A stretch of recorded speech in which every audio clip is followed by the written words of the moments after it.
Автоледи за рулем Рено Сандеро протаранила павильон с едой на улице Кулгали. Очевидцам девушка рассказала, что попросту перепутала педаль газа с тормозом. Как итог, иномарка снесла ограждение и буквально оказалась внутри здания. Пострадавших нет. С места происшествия Нафиса Минязова. Я не собираюсь вам ничего говорить.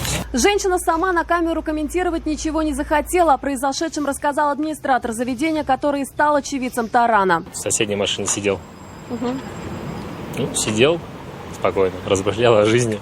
И в один момент она приехала к нам. Свидетелем автоледи с 13-летним стажем вождения рассказала, что, подъезжая к павильону, перепутала педаль тормоза с газом. Как итог, Рено снесла ограждение, частично оказалась внутри здания. При аварии иномарка вырвала железные стойки с земли и повредила отопительные радиаторы в помещении.